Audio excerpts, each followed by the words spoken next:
Good day everyone. Today we will discuss our understanding and our performance task about pneumatic circuit. This is the given circuit. This is our guided cylinder and this is our double acting linear cylinder and this is our double acting rodless actuators. First question is, Question number 1. What happened to the double-acting guided cylinder or trestle when rodless cylinder reached its left 3-way DCV manually push button and spring actuated? Kung makikita po natin sa circuit is wala pong mangyayari kasi bago pa mapindot ng rodless cylinder yung 3-way push button, naka-retract na yung guided cylinder natin dahil sa 3-way DCV roller and spring return actuated. next is what happened if guided cylinder and linear actuator are extended position and reach 3-way directional control valve manually push button and spring return actuated. Based sa question, ano daw mangyayari kapag yung guided cylinder and yung ating double acting linear cylinder ay ma-reach yung kanilang 3-way valve. Pag nag-reach itong dalawang ito sa kanilang 3-way valve, ang mangyayari is pupunta sa right side yung ating double acting rodless actuator and magre-retract yung guided cylinder. Question number 3. What happened while actuators are moving then stop was pressed? The answer is it will stay to its last position because the air cannot be flow to the circuit because the stop button is pressed. Number 4 question. What happened when start was pressed? In this pneumatic circuit, when start was pressed, the air will flow to the circuit and it will continue functioning until the stop was pressed to cut the airflow. Next, the question number 5.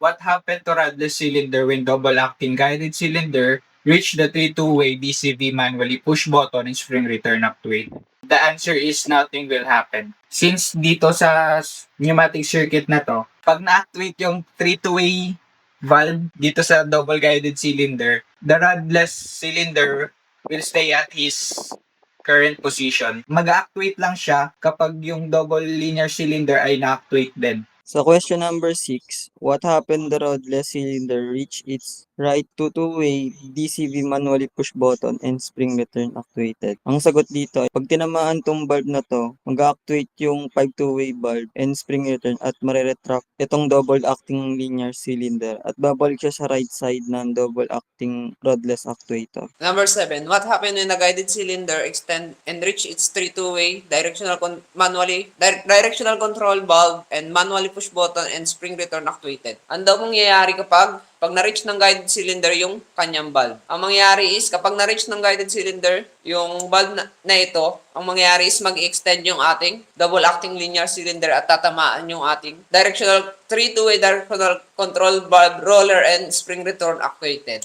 Next question is, Question 8. What happened when stop was pressed? So, kapag pinindot yung stop, mag-i-stop din yung buong circuit. And lahat ng mga actuators is mag-i-stay lang doon sa kanilang last position. Next. Yan. So, what happened to double acting cylinder linear actuator when rodless reach its left 3-way DCV manually push button and spring return actuated? Sa circuit, once na-actuate yung push button ng left side nun, is yun yung mag-actuate sa 5-way to the second position, which is yun yung magre-retract sa double acting linear actuator. thank you for listening and that's explains our understanding and our performance task about pneumatic circuit.